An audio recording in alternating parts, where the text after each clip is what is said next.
Yeah, this is for both Eric and Olga. Because it was like watching comedy and tragedy, watching these two. One was like I'm going to tell you the ultimate success story, and I'm going to tell you a really sad, unsuccess story. And they were like, boom, okay.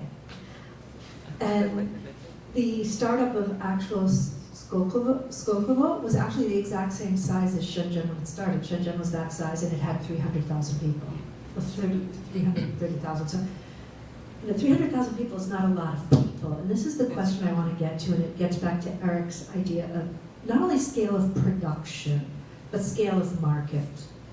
Because when we say something like Shenzhen was the factory of the world, does this mean that we do not need any more telephone factories in the world, or rather that new telephone factories can't actually survive, or we're going to have to redistribute the economy? Because one of the things that the international, what logistics has shown us, is we don't actually have bigger markets. We just have more and more and more tighter competition for different moments in the production chain. And so it's not like our economy is bigger than our trade, actually.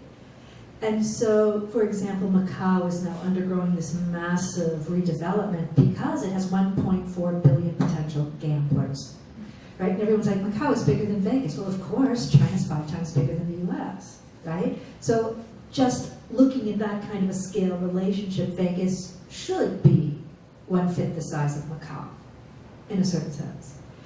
And I remember going to a shoe factory where they were making 1 million pairs of shoes a month. Less than 500 workers. How many shoe factories do we need if that's the scale of production, really? And I think this also brings us back to very early Marxian questions. We actually are overproducing in a certain sense. And the kind of the economic model we have in place, you can't actually, for Skolkovo to work, as I understand it, if I looked at the thing, it's supposed to replace 172 cities with one city. That's a huge upgrade, right? We're talking about production and accumulation by scaling up, which means we are reducing the number of possibilities at the bottom. And Eric and I were talking about this yesterday morning, what's the difference between Shenzhen today and Shenzhen 20 years ago, as far as I can tell? There were more small opportunities 20 years ago, and now there are like a few really, really good opportunities. And so 20 years ago, maybe 100 people could get some opportunities, and now 3 people could get some opportunities. But those 3 opportunities are amazing. So if y'all could talk about, in this kind of top-down economy, that's actually a really good model for this kind of scaling up that's necessary if we're talking about markets of this scale.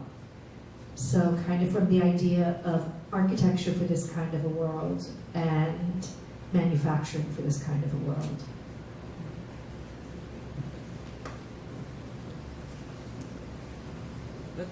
It's actually that Skolkovo was not supposed to replace the 172 cities. It was supposed to double them. And the budget that the state is exactly the same. It's $0.7 billion for creating this clusters and 1.3 for Skolkovo only. But now Skolkovo is in question. Let's hope that money goes into the reviving local centers, even though it's a question whether they will work somewhere in places that have troubles to survive themselves. That's a question that really makes sense. People. It's only 30,000, it's like 300,000. No. 30,000. Like a neighborhood. No big deal. What are we talking about? So it's like a philosophy question.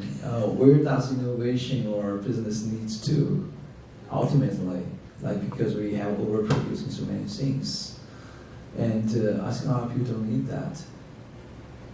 If you have 1 chair, why don't you buy 1 chair each year? So that kind of productivity, I think, is already exists. and it kills a lot of innovation opportunities and creating more. Because, excuse me, I think it brings a very tragic discussions about technology innovations. It only brings you two results. First, you can save time, and another is you kill time. So, another of our innovations maybe to a humanity point of view is not meaningful. We are just taking another painful loops, and we can see that from Shenzhen. It has survived because of it has blossomed according to the demand perspective. Is people cannot buy expensive iPhones, so people buy Shenzhen mobile phones. People buy cheap knockoffs. So you see that in Africa, people can buy mobile phones. But what's the future of that? After we have satisfied the needs for every human beings for a phone, what's next? So I think that's an ultimate puzzle for a lot of the IT companies. Because it has been through, as IT company is very much like automobile business now. It has been to come to a saturation status, and everybody has a computer now, and people don't buy PC, there's enough routers. But what's next? So if people are having a new concept, it's called IoT. It's going into, okay, let's bring the information technology to eat the rest of the world. It can save more time, but a lot more people will be out of job because of that. And so we can build more technology to kill time, put it in the AR, to have more entertainment. I don't know. I have no answer to this. I feel it feels like a must, and we are contributing to the tragic future, but it's inevitable. We are like sitting in a wagon and drive ourselves forward, but there's no force, there's no reason to drive it back. And how do we navigate through? I think we're below this level to really understand. But it's just keep going. And I think you will see more problems, but the future problems will be resolved with more future development. People will figure out a way. And I think it was the greed and also the ambition that drive the civilization beyond. And Shenzhen is just a window that represents the current stage of development. I don't know what I'm saying, but it's just some feelings. I don't think it's an answer, but it's some ideas triggered by your question. We had another question there. Hi, I just had a question for Olga at the end of her presentation. I was wondering if you wouldn't mind going back a couple slides. How many? I wanted to see these alternative innovation centers that are popping up, and like how organic is that?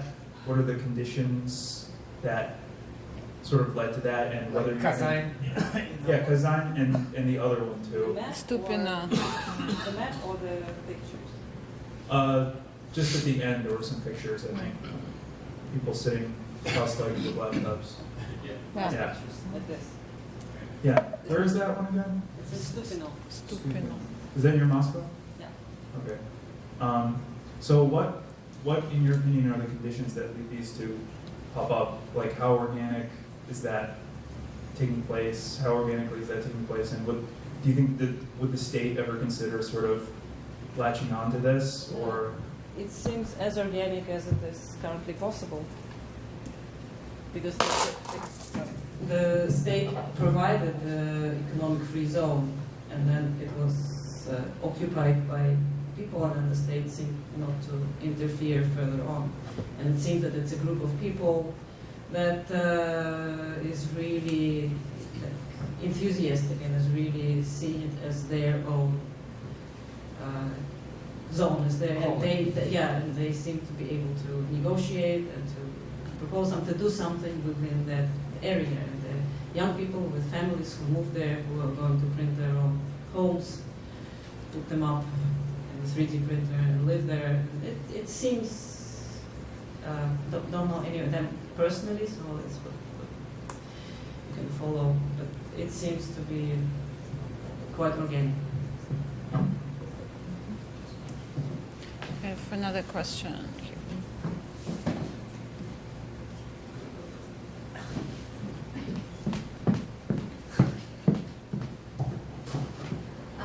Hi everyone. I think my question is just for everybody. I realized there were a lot of planning devices that were being shown, so like maps and architectural drawings. And I wonder how much of these devices are realized in material form. So like in your presentation, Olga, there seems to be a lot of drawings or plannings that were not realized, right? So I wonder how much of these artifacts actually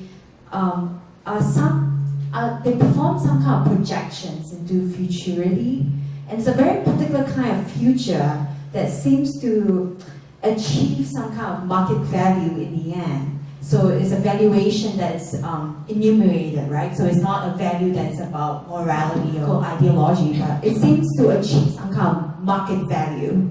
And I wonder, and I think this is just my own curiosity as well, because this seems to be, like a lot of planning has been done in Singapore, and I'm from Singapore, so like I know what it means to be in a constant anxiety for a future that seems to put everyone into some sort of anxious mode.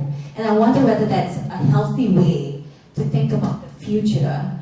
And I wonder if we are, making all this maps or like plannings into what the future innovation city will look like. I wonder what do we risk taking away in the present moment. So yeah, so it's a question around futurity and risk taking and anxiety and precarity. So like, I wonder if there's a different way to think about the future in these different places that all of you are, I guess, attending to. I think that's a really thoughtful question. So I'm also an architect. Half of my life is in architecture and design, and the other half is in disability studies. So your questions around anxiety, to me, there's a lot of work on behalf of design and futurity that I would categorize as representational pathologies of fitness, right? In that when and I think this plays into innovation in terms of, let's say, tolerance for innovation and within a certain bandwidth of acceptability, and when certain types of practices exceed that tolerance, what do we do with those practices? Are they no longer innovative? Are they bad practices? Are they unethical, immoral practices? And so I like thinking about a new set of urban imaginaries, a new set of questions around innovation that maybe move off of a technocentric agenda and just begin to populate the world with other ideas about what does this space look like? What could be possible in this place? So I think the more I learn about, let's say, your work, Marianne O'Donnell, in terms of trying to, I think, draw out other practices, other latent practices that exist, specifically in Shenzhen for you, I think is really important. That's really critical work. But on the other side, it's also interesting, and I hope we'll hear more about this from David Lee this afternoon, with regard to the Internet of Things, how that's going to mobilize new types of infrastructure, communication, and in fact, let's say quality of life, quality of health issues in very specific countries like Rwanda, where you're working on a drone project to deliver both medicines and things like, kind of essential goods. So, I think that the world of innovation isn't always caught up in the image of the architecture of exuberant objects, but it's really in the exuberant practices that have the potential to flourish in these new ecologies that are like Shenzhen or are unfolding in spaces where, high-speed urbanization is compressing our modes of thinking and modes of practice simultaneously, and I'm fascinated with that process.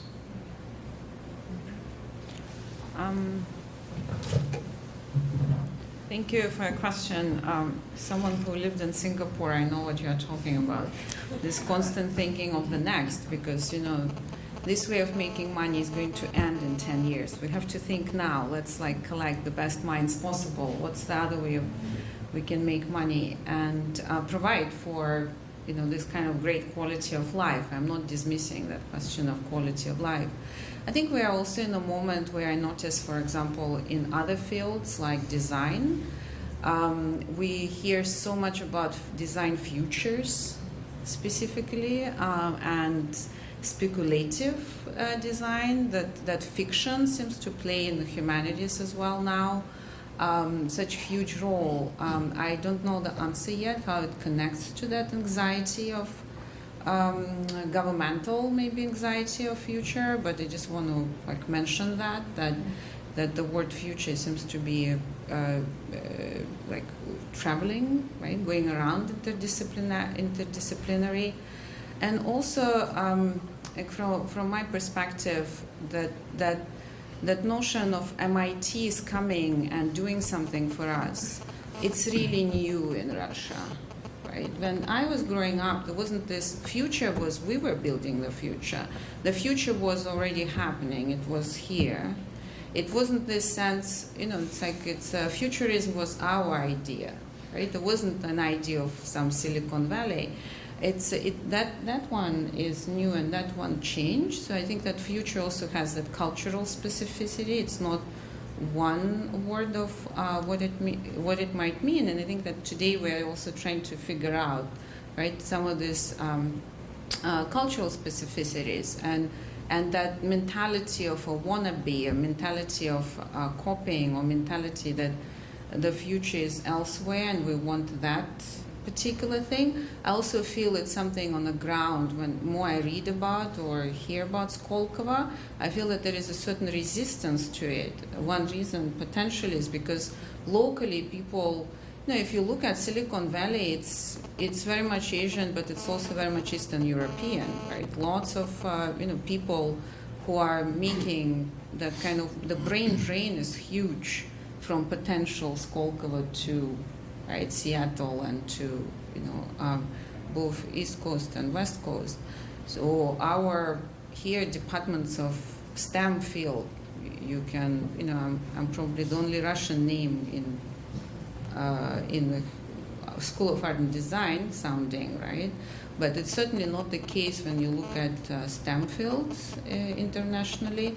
So it's coming from a particular history which Olga was showing just now, this academic cities which were built around and where education was very specialized. It was very much embedded in our childhood. So I think it's a fantastic question, but I think that today we're kind of trying to figure out what are also models which we're aspiring to, but also what are models which we're resisting to. Thank you. So you can understand that it's a question about chaos and order. Well, I wasn't really thinking about entropy, but I think it was more about the idea of speculation has some sense of risk taking. It's a market value. It's a term that happens a lot in the market discourse, right? Like banks, we use words like speculation, and there's some sense of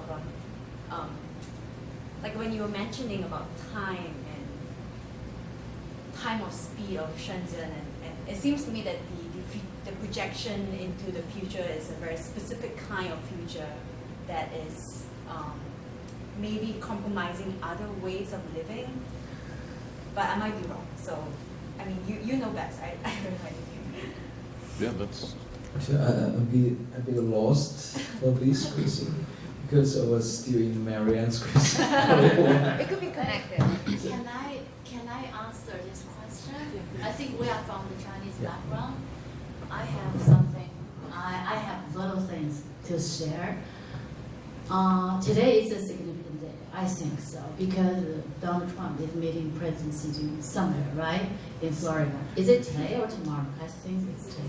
He arrived today. Yeah, and then Today there's another conference on Africa, China. You know, China is going out to Africa to tap into all these possibilities.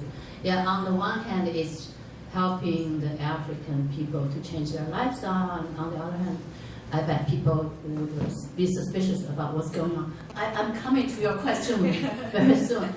So, and then here we are talking about the maker space, the innovation that might help different people, especially probably bring the high tech, the industry, the possible gains.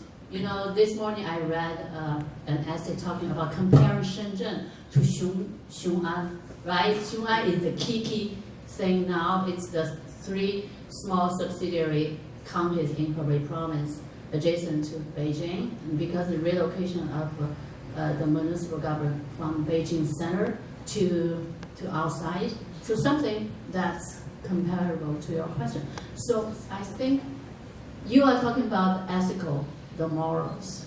Here we are, you know, the business people always, including the industrial people, they're all going into the places where they can benefit the most. What you are talking about, the market value, right? The best gains on the part of the people who contribute, including innovators, I think. They go there and tap into the possibility, but they do something at the that might endanger or hurt the local community. Dislocation of people from one province to another, and then, you know, reaching out and coming in are the 2 double-edged sword. I don't know how much I can share, but I think there's a long way to go. Yeah, you have a lot of benefits you might make, but you have a lot of risks you have to face. So a little bit, you know. Sorry, that might not answer, but. So I can thanks for help, and I think I can take some example to this question. You know, in Shenzhen, in the beginning, was just a circle that this is going to be opened up, and nobody knows how fast it is going to be. And actually, they draw 4 circles in China during that time. It's not only Shenzhen, it's also Xiamen, it's also Zhuhai, and other places. It's 4, and only Shenzhen took very rapid development. I think it's because of Hong Kong, everything. It has matter of it relates to planning, but also you cannot expect how the result is.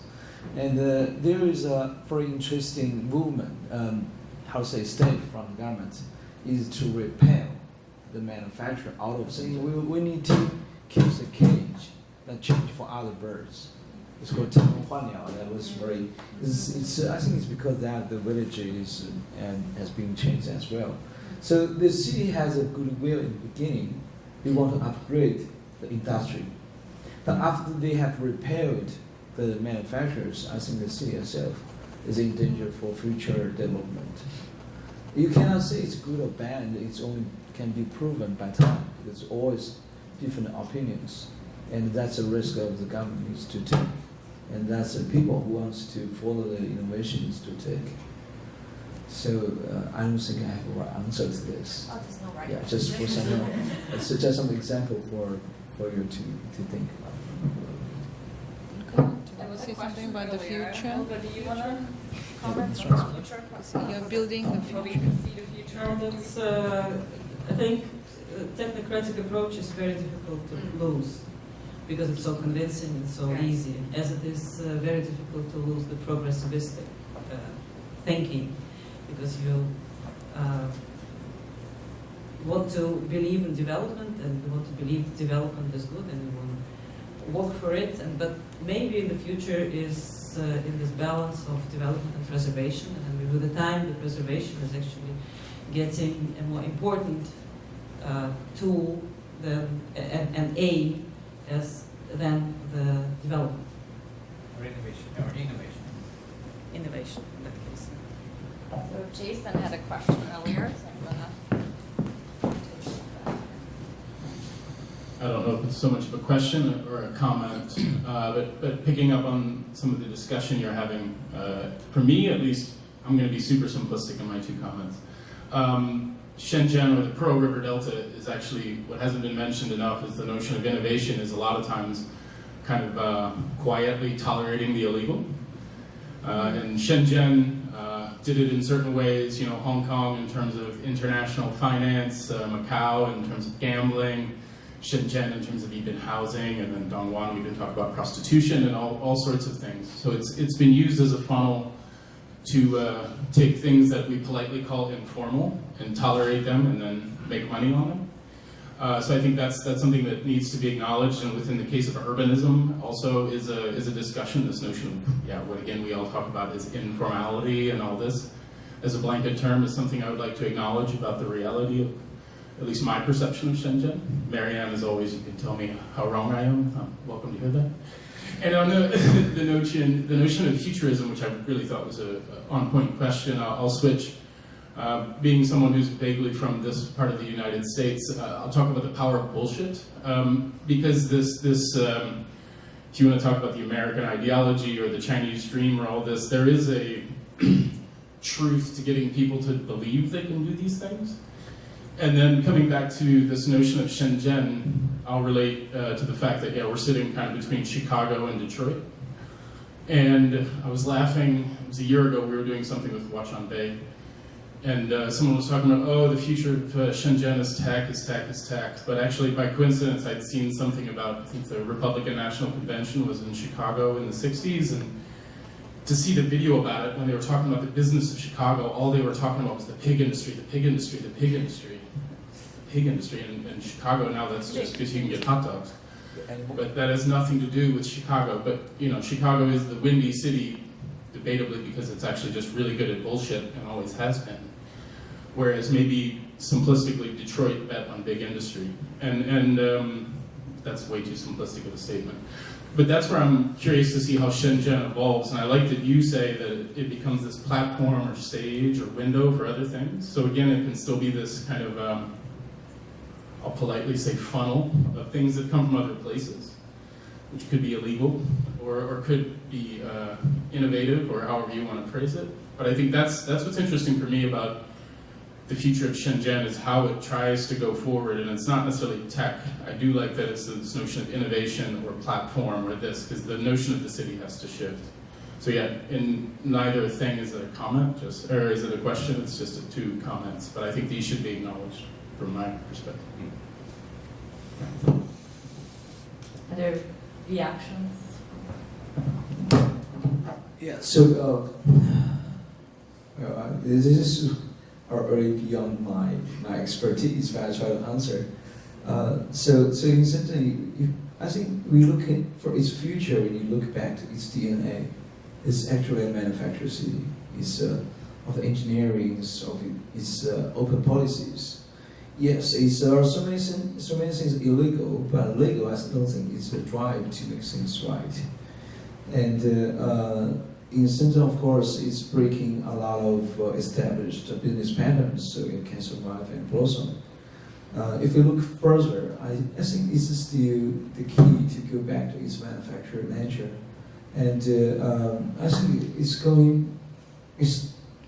ideally, it's going to be a network of manufacturers in the future, maybe. There could be manufacturers decentralized everywhere, but in Shenzhen, it could be clustered for some, for its talents, its electronics. It's going to be more collaborative pattern. If we're talking about how to connect more things, how do we have more AI? So it provides a good guide to everything, and it can become synergy between other cities. So that's why I see for Shenzhen. If we go beyond that, well, maybe it's going to be evolved like a San Francisco, from all the way to the new technology trends because of the humans, because of the talents still. So it has good cluster of talents and money, and in China, the domestic market could be another potential for next wave of demands. But what's beyond that is a treasury question. Okay. I have a quick follow-up question on futurity. So what struck me as, we talked a lot about how we see the future in perhaps Skolkovo and Shenzhen, or don't see it. But I'm curious to hear you both reflect who gets to see the future in these two regions and who doesn't get to see the future.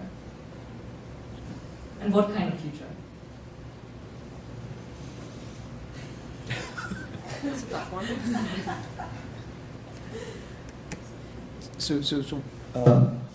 What do you mean by who can see the future? You mean who survived? Kind of. Terminator. Survival is a good point. So, Eric, you brought up survival a couple of times, right? Who's surviving the city? Like, who gets to make a living? Who gets to tell a success story? There's a lot of people who, as Marianne was earlier commenting on, right, who build the city, who construct the city, who work in the factories to kind of build the products and the city, right? So I'm curious, when both Shenzhen and Skolkovo strike me as being sort of told in terms of like people go there to see a particular kind of future, a technological future, a future of promise, a future of hope, where people get to do things again. They get to build their own devices, they get to, by building these devices and products, decide who gets to say something about social life and so on. So there's a story about people who engage with these places get to see the future, which is arguably perhaps much harder to do in the United States these days than in Europe. That's at least what I hear a lot of people who go to Shenzhen say. So I'm curious to hear from both of you, who do you think gets to see the future in Shenzhen? Is that a privilege, or is that, do you see that being democratized? Or I heard you a lot talking about, what is not seen and what is breaking and failing and difficult. So I think the majority of the population in Shenzhen got to see the future. It's going to be another big city. Like, it's no different. It won't be too different from Shanghai, from Beijing, from Guangzhou. As people get older, they bring their family, and they become the older person who is playing in the park. So I think Shenzhen is a young city, but it's going to be transformed into a mature city. And maybe by that time it will be out of the focus. People don't care about Shenzhen anymore. So it's going to be yet another old city that like any place else. So I think it's a very big advocation that Shenzhen now concentrates on a lot of hope. It actually represents like Chinese dream. A Chinese dream is no big difference in American dream for now. It's still a dream of capitalism. Make money, get wealthy, buy a house, and live in the house. Price rises, so you can go to overseas travels. You can compete with colleges for the expensive education schools. So it's sort of it's still an end loop. I don't see it as very different future. But Shenzhen also has other potentialities. You are still doing things different, and we'll see what the differentiating things can survive, can last. And maybe it will be evolving to something more than just manufacture, but it has to stick to that. It's very blurred future I can see, and who cannot get to see the future is who has left the city, who has withdrawn from the arena, who feels the house price is too expensive and they want to get back to enjoyable life. So they still have a very nice future to have a balance between life and work, but they don't get to see the future of Shenzhen. They might be just looking at from remotely. I think for the majority of the city, of the population, they will stay, and they will try to survive to get to see the future. And maybe many years later, it will be going to be a very stable, very mature future. That's what I'm guessing. Difficult to talk about the future of a place that doesn't exist. So I think it will not exist. It will dissolve, it won't be a city, because it will dissolve itself in the outskirts of Moscow, since the metropolis is closed. It's just too enormous for it to exist as a separate unit. Also, when there's another driving power to make it become as futuristic as initially planned. People who would see that future, and people who were like this new generation that came out on the streets last week on the weekend. The people we don't know them. We have no idea about. They were born after the fall of Soviet Union, and they are very, very different. So we hope that they will see, and they are freer. They will be better and differently educated. And we hope that they will create that future. We had a question here from John. This is just a comment responding, Cindy? To Cindy, Jason, and Sylvia, thinking about future legalities. Simply because something is illegal doesn't mean it's a bad thing. I think that one of the things that's really important in the Shenzhen experience, especially in top-down things, and I can't really speak to the former Soviet Union except through China, is that what's at stake is, and this was what Sylvia was getting at, how the laws actually regulate different spaces for different kinds of people. And what's really important in Shenzhen is not simply that it is a certain kind of space, but through hukou and through the residency, they have created something very similar to the United States, where we have legal residents, we have long-term residents, and we have illegal residents. And so that your future is actually determined through your relationship to the state.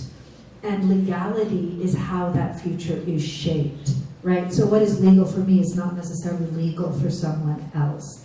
And this was all about the Sino-British border at Hong Kong.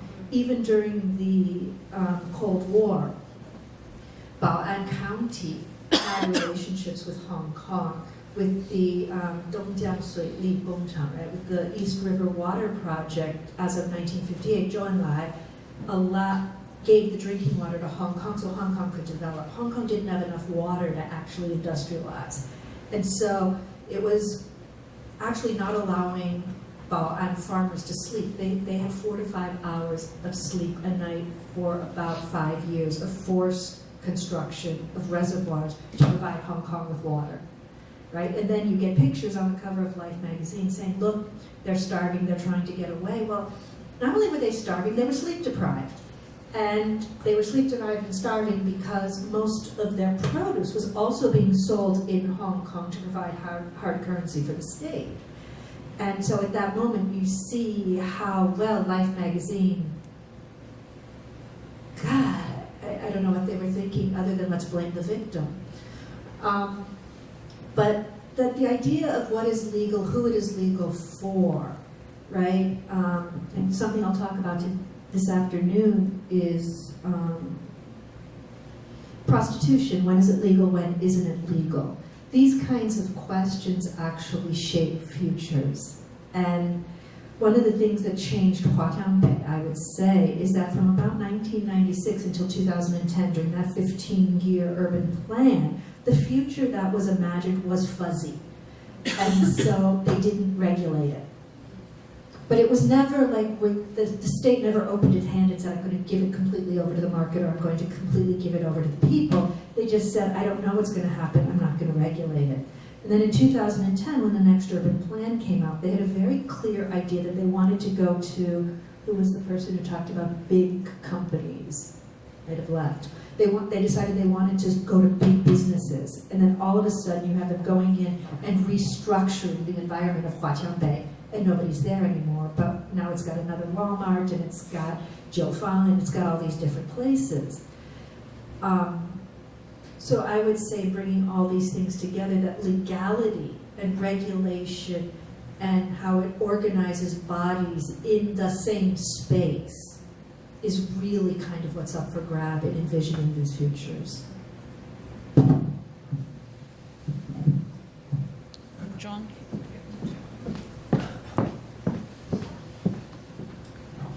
Thank you. I'll try and throw some other things on the table maybe.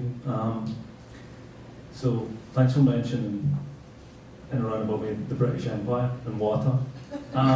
So if you think about the Industrial Revolution happened for the first time in Manchester, you know, as a mean in England. Manchester was built on top of 5 rivers. So basically you have the ability to power textile mills with water. So you're talking about geography, you're talking about, you know, the desire for goods.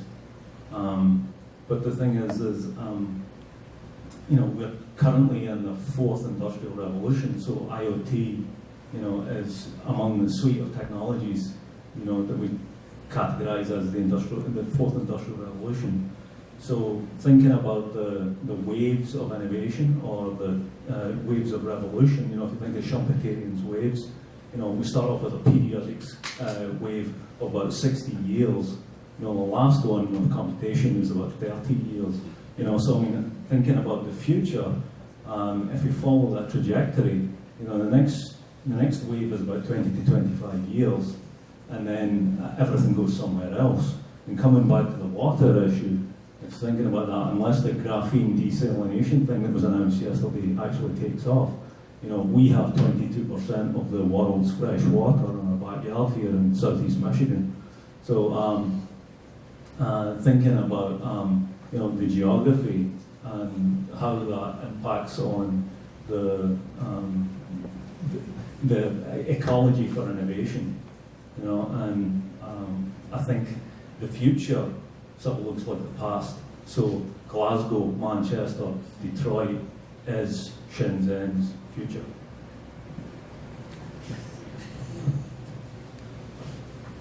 Any reactions? Agree. Agreement? Okay, we had a question in the back.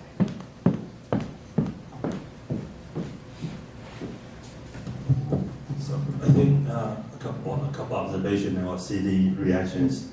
I think first of all, there's a very open emphasis because we have Russia and China on stage, so just assuming this authoritarian state and everything is top down. But when it comes to Shenzhen, that's actually an interesting part. And Marianne just mentioned that between 2000 and this city planning, there's not much planning because if we go back to a lot of news about Shenzhen in 2000, it's really just talking about the dismiss of Shenzhen. It's a huge amount of talks on Shenzhen. Shenzhen was that special economic zone started with the communist country trying to experiment with capitalism. And I know Marianne doesn't like this, but I would say it's a fishing village. Let's try the fishing village. The big part of this is the entire China opened up. And the Shanghai, you know, the big city, started to come in, becoming the same, open to the outside. So in 2000, there's a huge talks about the dismay of Shenzhen, the disappearing of Shenzhen. Did your historical job, step aside small fishing village, the big cities are coming. But that 10 years, that 15 years, and I would argue in my talk in the afternoon, is the golden era of Shenzhen. This is where the Sanzai coming up, where the bottom-up innovation coming up. And everything we see today is a result of that foundations. So I think that's a big part of this, there's a nuance and there's a human story. It's not just top-down, it's not just technology, it's people. It's what these people are doing. This is not a top-down planning. And second of all, I think there's also the question, not just who gets to see the future, what we actually describe as the future. I think there's an overwhelmed sense sitting here talking about, we have so much in life, there's no more need to create. But there's a problem. There's a big problem here. Only half of the world's population have access to internet. Only half the world population have access to any of the technology we are talking about. We have too much. So that's another part about thinking of future opportunity and innovations, is that who's going to define that narrative? Because there's a very shrinking narrative of this narrow-minded tunnel vision, which is the Silicon Valley version. We have everything. Let's fight that.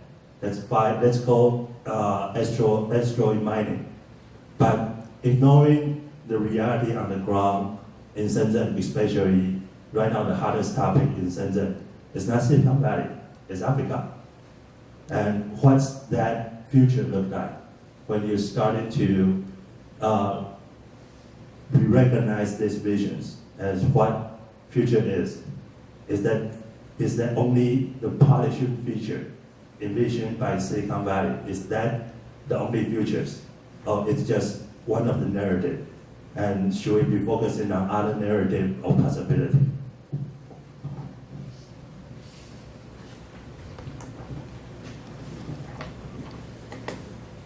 So, but I think for Africa, it's becoming very hot as a lot of the Shenzhen companies it goes abroad to outreach to African market.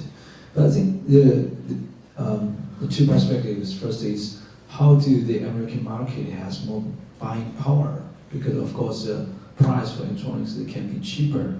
How do they trade with the international economies to get what they want or what they need?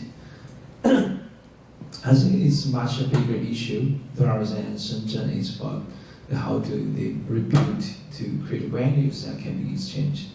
And for the Shenzhen, the future of Shenzhen, if we come back to talking, how many years can we still work on the American market for existing products? So maybe 10 years is enough. But after 10 years, what's the future? I think it will be very much like domestic China, that now in the remote areas it's getting much easier than before to get industrialized products.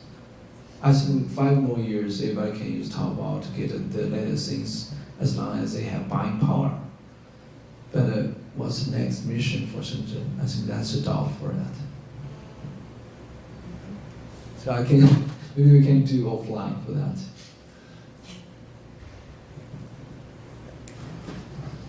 I also have a question rather for Eric. You mentioned in the beginning of your speech that there are no that many academic resources in Shenzhen, and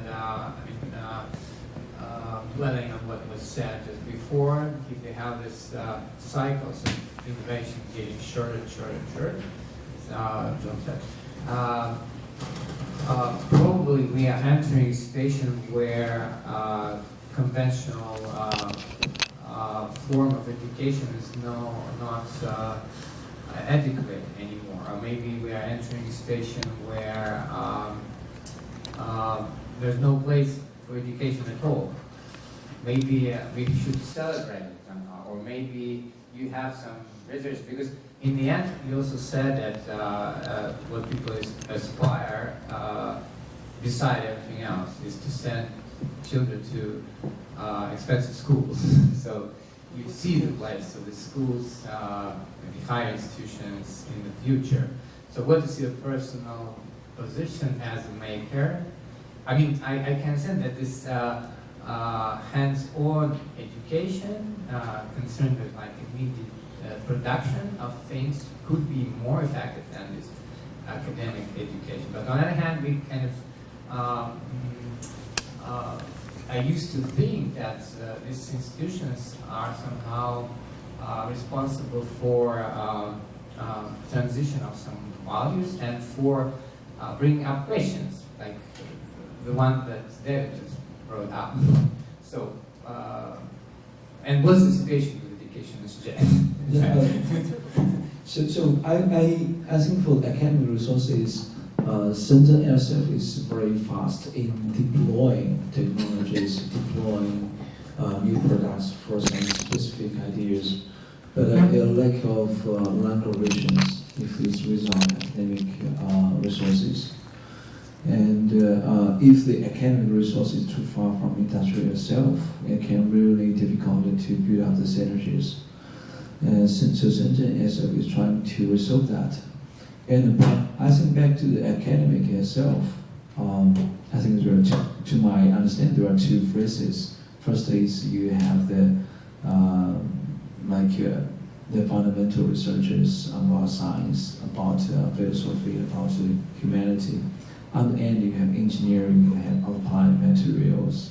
So I think for Shenzhen, the latter ones will be much closer to what people's needs. And that kind of things might be more challenging to be changed, because the current education system on that part is built because of the industrialization. So it has to be cut into different schools to learn different backgrounds of knowledge. But for now, if you look at Maker, he needs to understand too many things altogether. They are more like product manager for all kinds of sorts. And the engineering school, they are more like providing the skill sets, but that skill set by the traditional way of education cannot pick up the pace of development. I think that's a key issue needs to be addressed. And I think the education itself is trying to adapt that by having different school or different measures combined. People can learn so many things altogether instead of just going into a very narrow career of some big companies. So I think it's adapting.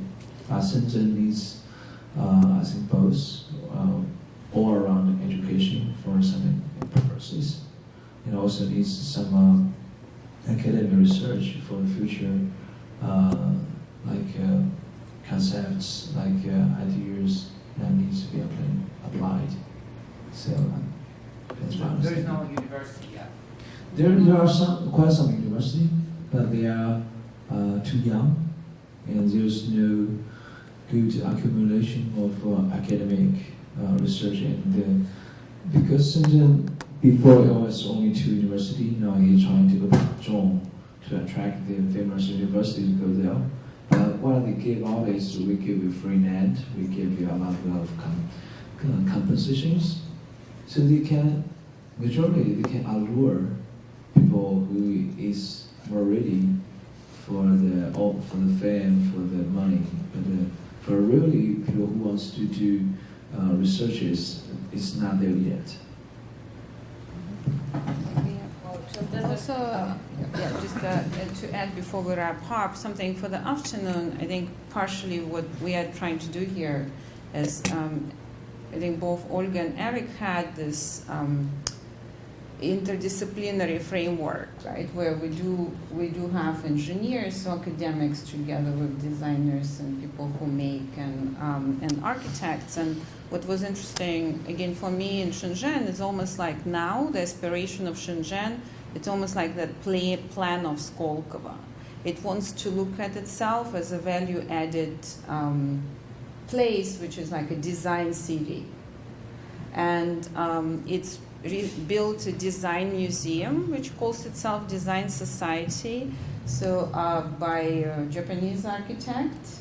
And when I was there, the aspiration seemed to be that we don't want to just do manufacturing, right? But we want to be that place, which as well, which will produce things which will be transformational, that people will want, not just make it and people who come put like Apple or whatever they want on it, right? But it would be a place of desire. And I think that the concepts of desiring to be in a place, both built environment as well as having particular kind of things, it's something as a part of our collaboration we've been interested in, and we will continue discussing in the second half of the day, because there is a larger question here, right, in these discussions that who would like to bring up a family in Shenzhen, for example, right? And I thought that in Skolkovo prototype that it's really unique in some sense to think that we first need to build incredible, as Olga said, glorious architecture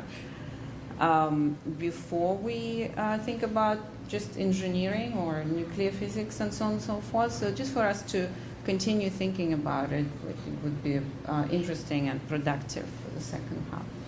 Thank you. I just wanted to lead people's attention to the afternoon lectures.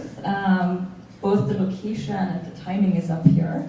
And to me personally, this question of education that came up now towards the end is a really interesting one. So Olga, you mentioned the role MIT and other American institutions have played in Skolkovo, and what Eric didn't talk so much about is how the MIT Media Lab has interfaced quite a bit with Shenzhen and is partnering with the city government around this notion of Shenzhen being a fab city. And what evolves through that is not just about an American university, Ivy League, moving their own people to learn from this model of Shenzhen, but also experiments with new forms of education. So incubator spaces and fab labs are celebrated now as the places where people learn instead of college. So that's where you get to do a kind of hands-on, experiential learning, engaged learning with the city, and they're proposed as alternative models to education that MIT itself wouldn't be able to provide. The kind of education that you can only get in this kind of engaged manner with a place like Shenzhen. And so I'm curious to hear more about MIT's involvement with Skolkovo and the role actually, very wealthy individuals at these institutions play in shaping these stories about what are the educational models for the future. So I hope we can pick up there, and with any other questions that are remaining, I hope many of you will join us. We will start at 2 p.m. This is on North Campus in the Art and Architecture building. So thank you so much everyone for joining us, and please join me in giving a last round of applause to our